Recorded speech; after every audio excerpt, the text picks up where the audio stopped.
si les personnes veulent consolider, ça sera plus facile.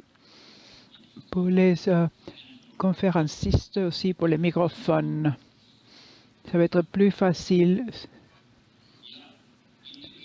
L'intégration aussi.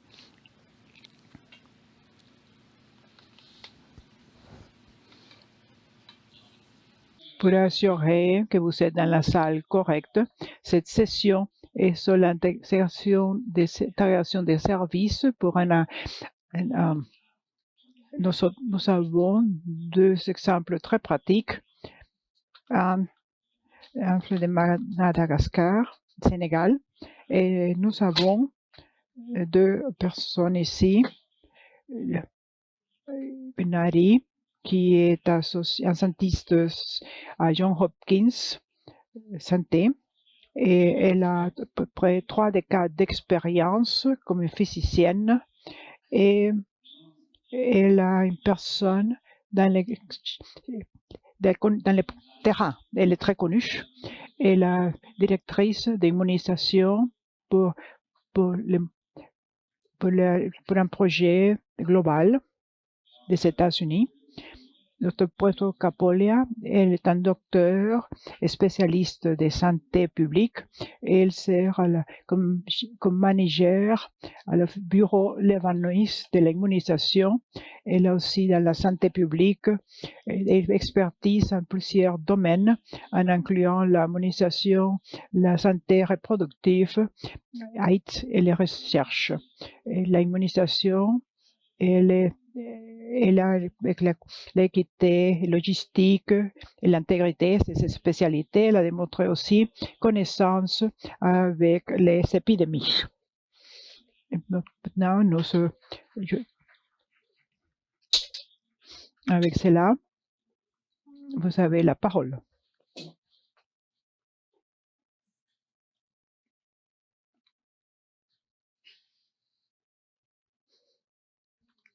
Merci beaucoup pour l'introduction. Bonjour. Je suis ici ce matin pour parler d'une étude que mes collègues et moi-même sont en train de faire au Madagascar. Et ça, c'est les collègues sont à l'audience. Levez votre main. Alors, maintenant, ce que nous essayons de faire, c'est comprendre la relation entre sérodose et le gaspillage. Si vous êtes familier avec les discussions et les conversations dans ces communautés, et les enfants sérodoses est aussi sérodose pauvre. La nutrition sert aussi sérodose pour l'éducation et sérodose démontre les projets de l'assistance pour renforcer le système d'immunisation et comme partie de notre travail à Madagascar, examiner cette question. Et la raison est très claire. Nous savons, il ne faut pas définir ces enfants, on les connaît, mais nous savons aussi qu'ils vont avoir beaucoup de déprivation et cela augmente les vulnérabilités qu'ils sont. Alors pour Madagascar, ils sont un des pays de priorité, une vingtaine de priorités que l'ODD 2030 a identifié pour les actions après le Covid. Et ça, c'est vraiment un bon endroit pour explorer cette question. Alors, pour notre équipe, ça, c'est une des choses que nous faisons au Madagascar. À Madagascar, cette étude est spécifique là pour répondre à cette question. Ce que nous avons essayé de faire, c'est d'écrire la même question que de la présentation. Combien de doses séro, où sont-elles et pourquoi cette sérodose? L'autre chose que nous essayons de faire aussi est les gaspillages. Bien sûr, et l'émancipation. Aussi, bien sûr, les conducteurs Et non, et après, nous voulions voir les pourquoi, quels sont les défis, identifier les solutions pour faire face aux problèmes de sérodose et malnutrition. Et aussi, ce que nous appelons une méthode mixte étude. Les premières méthodes que nous avons eues, bien sûr, je ne vais pas aller dans les détails, mais avec les données, nous avons vu la prévalence et les corrélations. Nous avons aussi, avec les parties intéressées au Madagascar, pour explorer avec eux les systèmes, les solutions possibles. Et alors, basé sur cela, nous avons maintenant faisons une intervention pour améliorer l'intégration et les services d'immunisation et malnutrition dans les pays. Et je vais vous présenter les trouvailles, 4 points que nous avons explorés. Les premières est où sont ces enfants et combien sont-ils? Ce que nous avons trouvé, c'est que 18% des enfants dans le groupe d'âge que nous avons vu, 12 à 35 mois avec sérodose, et la moitié de ces enfants, en termes de proportions, étaient émanciés. Et alors, en termes de la sérodose et l'émanciation, nous avons trouvé 2 points à trouver des enfants avec sérodose et émanciation. Concernant les enfants zéro dose, ça a été étudié au niveau individuel.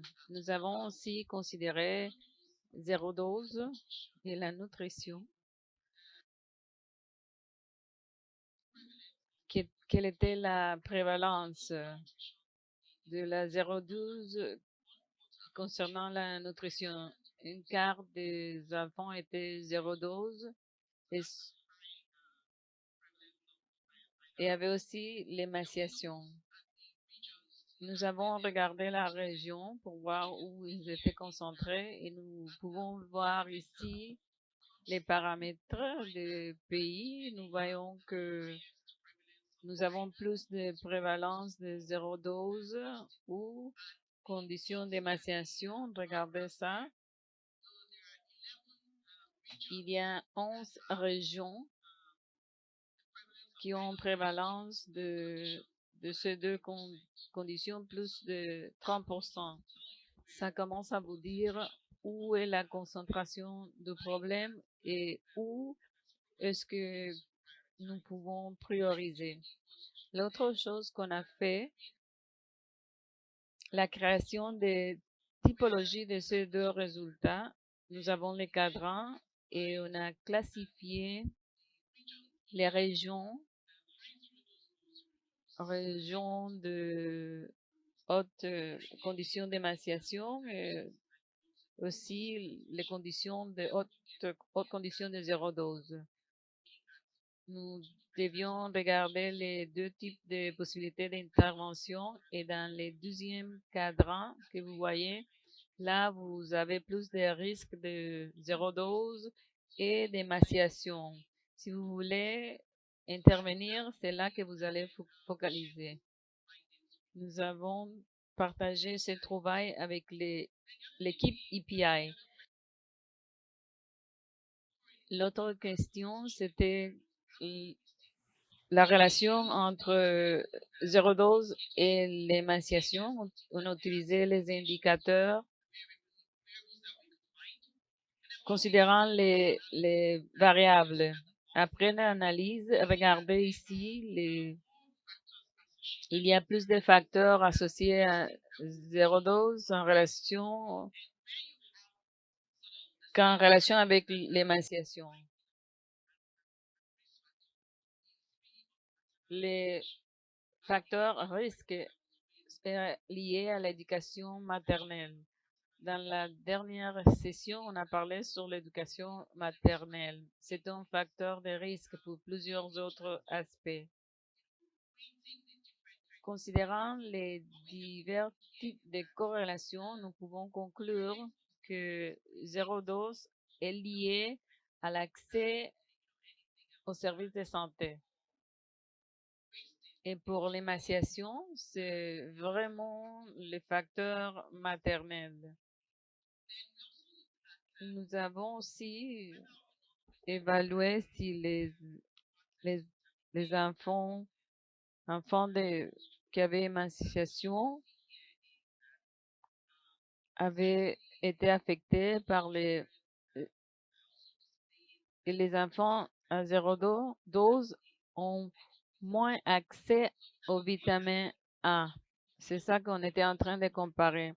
Ce n'est pas, les enfants peuvent avoir accès aux vitamines A, et souffrir de toute façon de l'émaciation. Nous devions trouver les solutions avec les parties prenantes dans les pays. Et ce qu'on a exploré, c'était l'intégration, parce que si nous voyons qu'il y a des régions où il y a beaucoup de zéro dose, beaucoup de émaciation, ce serait une bonne idée l'intégration des services. On a trouvé que il y avait des lieux où les services étaient intégrés et dans d'autres lieux, ce n'était pas le cas.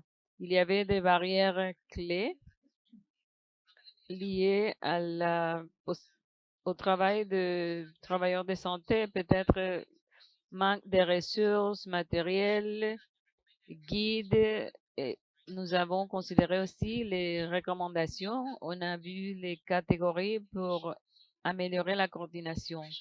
L'intégration doit se voir comme un processus de multiples actions. On coordine au niveau supérieur nutrition, doit aussi parler avec les autres unités et nous devions aussi voir les possibilités de partenariat.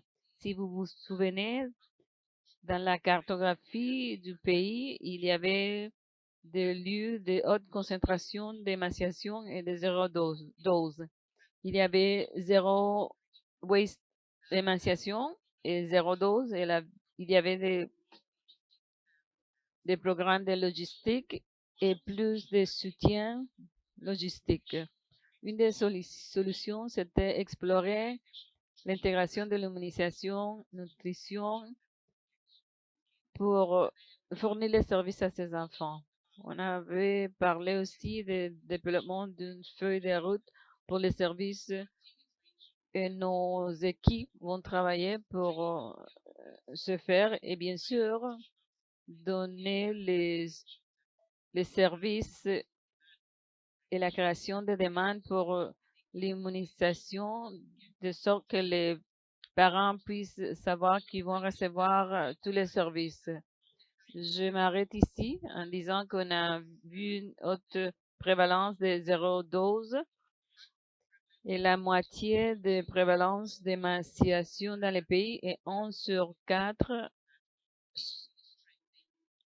souffrent d'émaciation. Nous devons renforcer l'intégration des services, identifier les modules qui fonctionnent et travailler au-delà de l'immunisation et voir l'alimentation comme des alliés pour assurer que les services seront offerts aux enfants. Merci.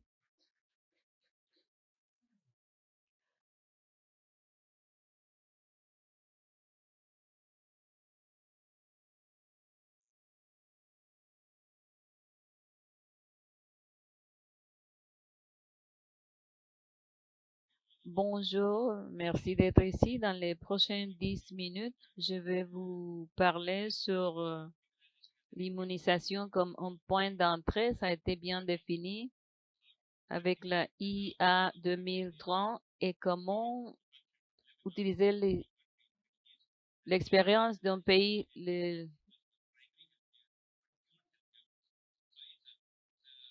pour voir comment ils ont fait au Liban, apprendre de ces exemples. Le contexte est très important. Le Liban est un petit pays au Moyen-Orient. Ils ont beaucoup de crises.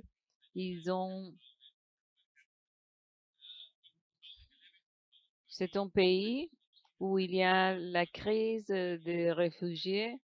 Il y avait plus de millions des enfants affecté. Pour donner le contexte, le Liban est à une densité de population et ils ont la majorité de réfugiés au monde entier.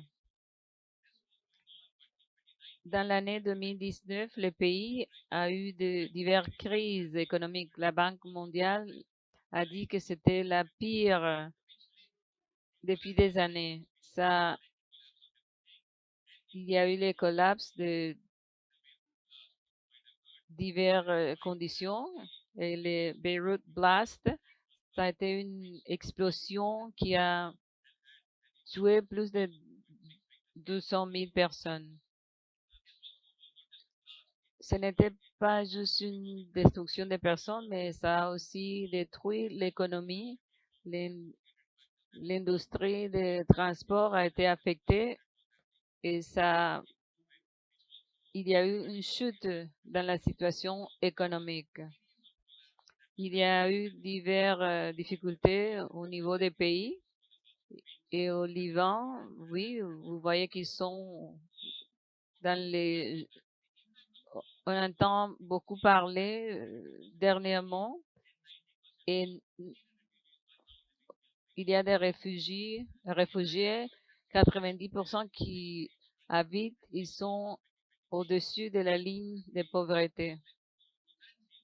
Le devis a aussi perdu sa valeur. Les budgets étaient difficiles, les pouvoirs d'achat a été affectés et basiquement la Banque mondiale a indiqué que maintenant c'est compliqué avec l'absence d'un gouvernement. Au mois de mai 2022, il y a eu les élections, mais il n'y a pas de parlement, il n'y a pas de président. On a un gouvernement intérimaire. C'est le contexte du pays. Ça a causé des impacts sur la santé.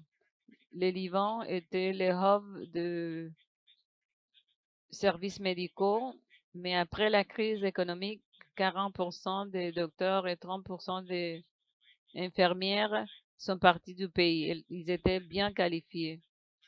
Le système a commencé à avoir une chute et ça affectait aussi les services de vaccination, 50% et dans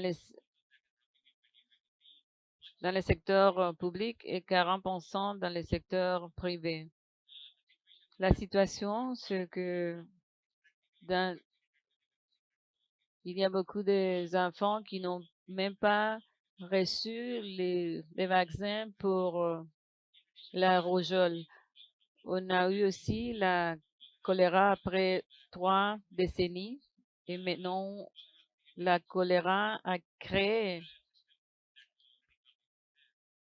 ajouté plus de difficultés. Il n'y a pas d'électricité et au Beyrouth, dans la capitale, il y a aussi la difficulté concernant pour recevoir l'électricité. Il n'y a pas du gaz et de kérosène et les efforts pour prévention ont été affectés parce que la priorité était d'obtenir les aliments.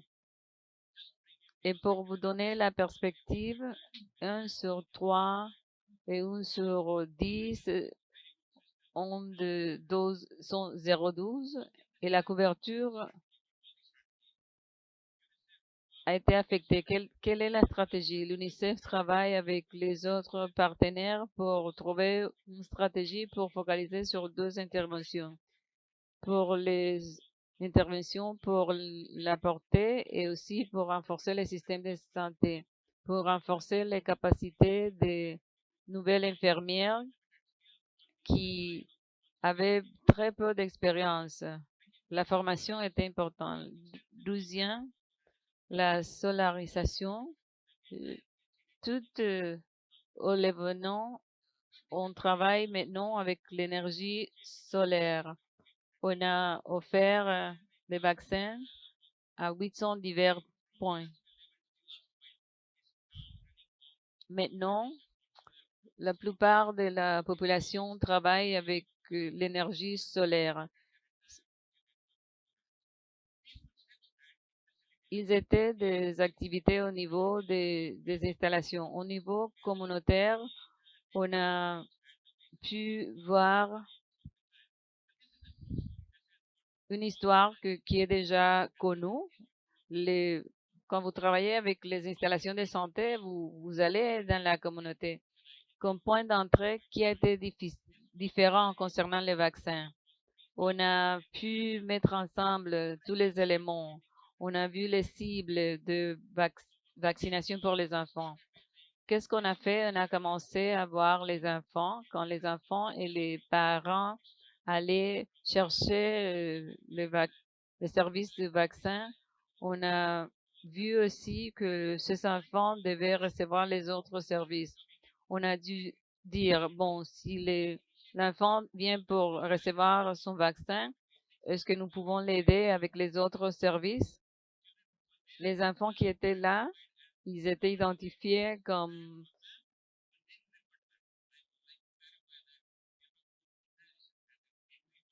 des enfants avec insuffisance pondérale. On a dû les aider aussi. On a dû faire les liens. Les enfants identifiés étaient liés au programme de malnutrition pour faire les liens. La deuxième chose, c'était aussi aider les enfants pour l'éducation, pour les aider. La majorité de ces enfants étaient en dehors des écoles. Et j'ai posé une question, pourquoi est-ce qu'ils n'allaient pas à l'école? Est-ce que c'était discrimination, problème financier, manque d'accès? On a identifié ces enfants pour faire les liens avec les programmes des écoles. La troisième, la protection des enfants. La vulnérabilité était importante. Quand les parents étaient là, nous avons commencé à parler sur la violence domestique, le travail des enfants. Et quand les enfants et les pères étaient là, on a discuté sur ce thème. Donc, on a aidé à la population la plus vulnérable. Ce qu'on a fait, on a travaillé avec les enfants qui étaient dans les foyers les plus vulnérables. On a vu la quantité des enfants qui participaient. Ça nous a permis d'intégrer les services, de travailler avec les enfants les plus vulnérables et ça nous a permis aussi de vraiment cibler les plus vulnérables. Parmi ces enfants, on a vu des enfants qui étaient laissés à la maison et on a dû travailler avec la Croix-Rouge pour identifier des enfants handicapés pour créer l'espace pour les offrir les services. Ces enfants étaient liés au programme qui fournissait des services pour les services de santé nécessaires. On avait les points d'entrée pour ces enfants. On a aussi développé des autres programmes pour aider les étudiants, pardon, les enfants après la naissance et on a aidé les enfants et les parents aussi et les soignants. La méthodologie est importante. Les pères étaient là, les mères étaient là. On a eu des discussions sur 8 interventions. S'il y avait un enfant âgé de 6 mois, on parlait sur l'allaitement. S'ils étaient âgés entre 6 ans et 1 an, on parlait sur les soins des enfants, etc. On avait des messages spécifiques pour les mères et pour les enfants pour une interaction de 45 minutes. Avant les vaccins et après les vaccinations, on a utilisé le temps pour des discussions qui étaient importantes. On a identifié chaque enfant pour le suivi pour les services. On a utilisé cette plateforme avec la choléra, les mêmes messages. On a identifié les choléra, les vaccins. On a utilisé les mêmes choses pour la COVID et pour l'hépatite A. On a utilisé des services numériques. L'entrée des données ne devenait pas un fardeau. On avait toutes les informations dans un seul lieu. Et la communication a pu changer de comportement. Et quand on parle de genre, c'est une plateforme où on peut mener ce type de discussion. Ici, c'est juste les interventions. Je ne vous donne pas de détails, mais on a pu vacciner 250 enfants et adolescents. Mais au-delà de ça, on a pu identifier des cas dans la communauté des enfants qui étaient en dehors de l'école. On a pu aussi travailler avec les enfants les plus vulnérables. On a pu travailler avec des pères avec choléra et qui avaient aussi la maladie du COVID. On a utilisé les mêmes ressources de sorte qu'on a pu faire les liens avec tous les autres services. Ma dernière diapositive maintenant, l'intégration des services nous montre des intégrations et lors de l'intégration, on réduit les coûts et l'acceptation des parents était très positive. Quand il n'y avait pas d'autres plateformes, on a pu faire les liens de ces enfants handicapés pour les diriger aux services nécessaires. Et enfin, l'intégration n'est pas quelque chose que vous pouvez mélanger. Chaque chose, on a dû les considérer de façon individuelle. Ce n'était pas remplacer un service par un autre service, mais c'était un point d'entrée clair pour offrir les services d'une façon coordonnée. Nous sommes en train de répondre à ça pour des programmes au-delà des programmes de santé. Nous avons une publication. Si vous cherchez de l'information sur les points d'entrée, vous allez voir que nous continuons à travailler et à offrir de l'information sur ce thème. Merci beaucoup. Merci, docteur. C'est une très bonne présentation.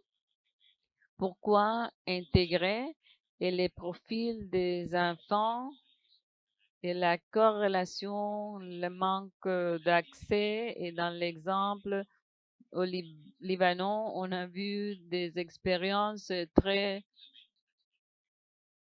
difficiles et comment ils ont pu vraiment intégrer les services. Maintenant, on est prêt pour recevoir vos commentaires ou vos questions. 1, 2, 3, 4. Parfait. Merci beaucoup pour la présentation. Je suis Tricia Chasai de Chai. Ma question pour chaque présentateur, Dr. Chisova d'abord. Ma question, c'est sur la situation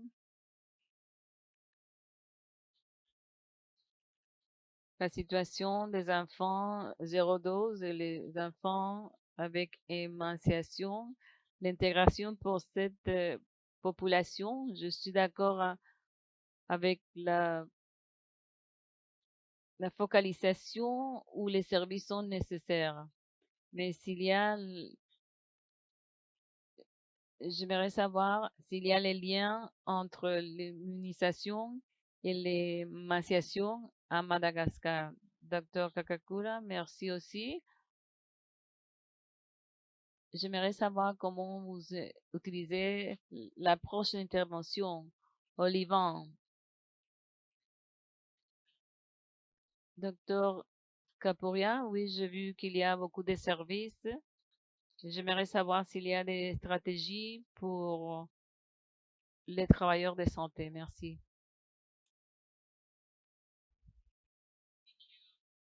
Merci, aussi des questions intéressantes. Nous voyons les choses de cette façon. Nous considérons s'il y a eu des chevauchements entre 0,12 et l'émanciation chez les enfants. On a eu juste 2,0%. Et quand on a vu dans la région si les enfants étaient 0,12 ou s'ils avaient émanciation, on a trouvé que la moitié, à peu près 30%, étaient atteints de 0,12 ou émanciation. Ces enfants devraient recevoir des services d'immunisation. Si vous avez des services de immunisation intégrés avec la nutrition, vous allez trouver les enfants émanciés. Si vous aviez les deux conditions, c'est une bonne raison pour l'intégration. L'immunisation, c'est pour tout le monde. Les choses comme la malnutrition ou des autres difficultés, ça affecte aussi les enfants. Merci. Merci pour avoir répondu à une question très, très pertinente. Au niveau communautaire, on a travaillé avec un travailleur de la santé, un soignant et un travailleur de la communauté avec une équipe de travail. L'infirmière était là, assistant de l'infirmière était là et les volontaires de la communauté étaient là et on a mobilisé la communauté pour le soutien de cette intervention. Ils savaient exactement quoi faire et l'assistant de l'infirmière savait exactement quoi faire. C'est comme ça qu'on a travaillé là-bas.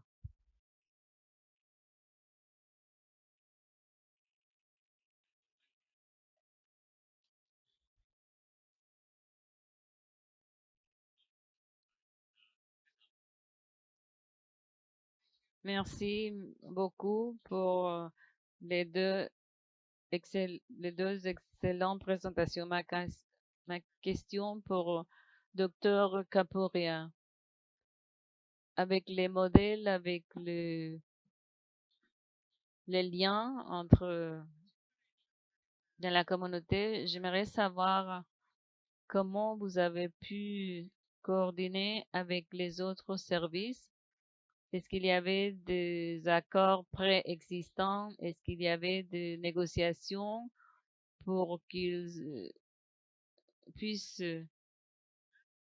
anticiper et voir dans les réseaux que ça allait être plus systématique pour en comparaison avec ce qui s'est passé avant? Ça, c'est la première question. La deuxième, c'est la protection sociale. Je pense que vous l'avez appelé le HUD. Il semble que on considère que les enfants qui ont été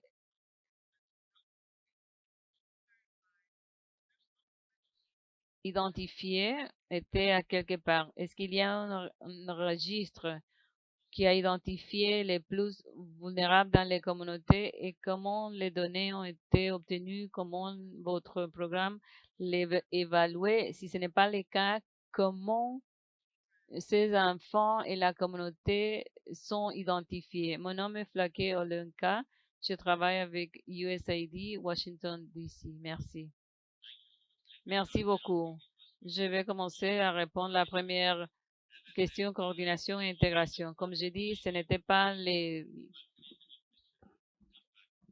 l'objectif, c'était de vacciner et retourner. On a fait ça pendant les premiers 6 mois de l'année 2022, mais quand on a identifié que les opportunités, on a commencé lentement à changer. On a commencé avec la nutrition. La nutrition était un des composants. Nous étions une partie de la nutrition pour créer les liens. Après, on a commencé avec la malnutrition. On a défini clairement quel était le niveau, à quel niveau nous pouvions offrir les services sans affecter l'immunisation. On a défini les niveaux d'intervention et savoir quand on a identifié les enfants, ne pas perdre ces enfants dans la transition. Après l'identification, on savait qu'on avait les données c'était là et on pouvait l'utiliser après. Et il y avait aussi des autres qui faisaient les suivis de ces enfants qui n'allaient pas à l'école. C'était une situation gagnant-gagnant pour les deux programmes. Nous avons aussi considéré les enfants identifiés dans certaines zones. On a vu ces enfants qui vivaient dans certains lieux pour focaliser les interventions dans ces zones parce qu'on savait déjà que c'est ce qui s'est passé là-bas. C'était la stratégie de l'intégration. Robuste, des rôles robustes et les mécanismes partagés. Et le second, c'est sur la protection sociale. Et ce n'est pas quelque chose qu'on peut discuter sur l'abus des enfants avec parlant une session devant mère, etc. Mais alors, la protection des enfants dans cette opportunité pour évaluer, parce que nous allons arriver aux les plus vulnérables. Alors, partager l'information sur toutes ces choses-là à la place de faire un tamisage de chaque enfant. On ne peut pas faire cela. Et ça, il y a des limitations des choses qu'on peut faire. Mais ce que nous avons fait, c'est créer la conscience de travailler sur la protection sociale et construire de là.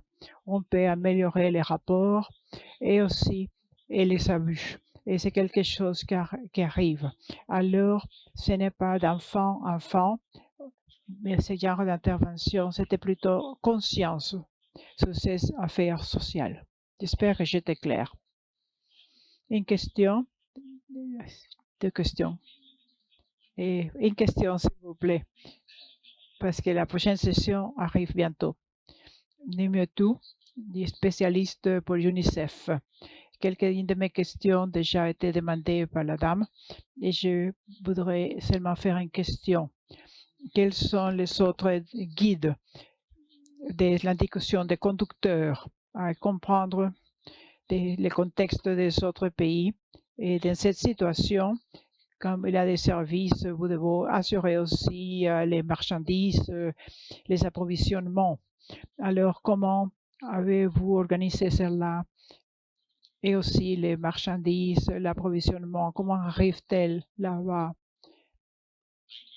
Merci encore. Ça, fait partie des processus de planification. Il y a des marchandises très claires. On n'avait pas parlé de cela. Mais les micronutriments, par exemple, c'était le processus, parce que très clair, dans cette population objective, c'était la quantité d'enfants. Alors, nous avons travaillé avec nos associés pour être assurer que ces marchandises arrivent régulièrement. Nous l'avons amené comme un paquet. Quand nous assurons que toute cette partie, mais en plus de cela, les micronutriments, nous avons des autres pièces. Je ne vais pas présenter tous les détails, mais nous avons des interventions sur les communications. Et toutes ces pièces, nous l'avons conçues à la session. Et alors, si nous faisons cette genre de session, on aura besoin de ceci ou cela. Et simplement expliquer, interactuer avec eux, qu'il y aurait quelques financements pour les interventions et après aller en avant. Merci beaucoup pour la présentation. Je me demandais pour intégrer l'histoire de succès de l'intégration. Je crois que c'est très important de réduire la manque d'opportunités de vacciner les enfants. Maintenant, concrètement, au niveau des pays, quand on voit les conditions pour obtenir les fondations de bailleurs de fonds, l'intégration est des points critiques et nous devons documenter sur l'intégration la régulation, les stratégies, les politiques, etc. Le second point, c'est l'implémentation. Et c'est comment ça s'implémente, par exemple, le vent. Il n'y a pas de gouvernabilité, mais la partie technique, programme technique au ministère de Santé fonctionne. Et ma question est sur quelle était la valeur ajoutée de l'intégration. Est-ce que vous savez mesurer l'augmentation des couvertures et équité de la vaccination pour l'intégration? Et j'essaierai aussi savoir des autres métriques pour mesurer l'histoire des succès de cette intégration. Merci. D'abord, c'est le ministère, tous les programmes est guidés par le ministère de Santé et présenté au nom du ministère de Santé. Le ministère de Santé a la propriété du programme. Et c'est essentiel que nous différencions entre les child réfugiés et les child qui habitent. Et c'est parce que l'équité, on ne parle pas même quel cet enfant et de quelle communauté il vient. Et ça, c'est l'application. Mais les métriques de succès, la première métrique de succès, c'est les enfants émancipés que nous voulons arriver. Et le reste des choses, parce que ces choses qui faisaient partie de cela, on parle là d'arriver des enfants à l'école, pas à l'école, c'était des incentives qui étaient dans les programmes. Les métriques sont toujours là sur les enfants, la mission. Et ça, c'est les métriques. Et nous avons pu avoir succès là. Il sait que nous ne faisons pas une implémentation pour pouvoir voir les valeurs. Parce que ce que nous avons réalisé, c'est que c'était un service qu'on avait besoin pour cet enfant.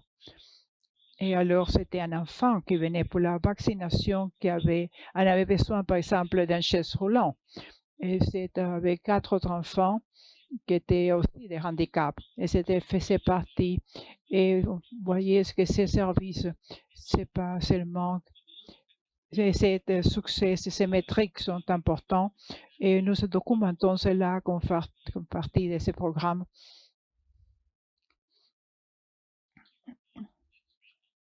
Alors maintenant, on va conclure la session. Je voudrais ajouter, je crois qu'en termes de mesurer l'intégration, vous pouvez mesurer les résultats, par exemple la couverture, mais aussi les autres services additionnels.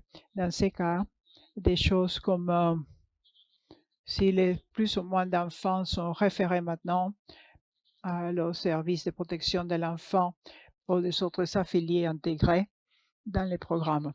Alors, ça va avoir besoin de voir différentes sources de data et comparer à travers le temps, du moment que vous avez commencé l'intégration jusqu'à ce que l'intégration a eu lieu. Jusqu'à ce que, clairement, on n'a pas beaucoup de temps. Et comme toujours, si vous avez plus vous pouvez nous rencontrer et demander les questions. Et on a 30 secondes, ce que vous voulez que l'audience mène avec eux en sortant de cette salle. Pour moi, l'intégration n'est pas une question de si on doit le faire. C'est vraiment une question de voir comment on peut le faire mieux et continuer, aller en avant. Parce que la plupart des enfants vont avoir besoin de ces services. Alors, l'intégration, c'est l'antidote à zéro service. Alors, il faut continuer avec l'intégration. Et pour moi, je dirais que les programmes, c'est important si il arrive à la plus grande des enfants. Alors, nous devons employer l'opportunité de ces programmes pour avoir la confiance des personnes, pour pouvoir donner de plus en plus. Et ça fera les programmes plus forts. Et ça va renforcer les programmes quand nous mettons les services ensemble. Et c'est quelque chose de bien et nous avons démontré qu'il faut l'essayer. Merci à vous tous.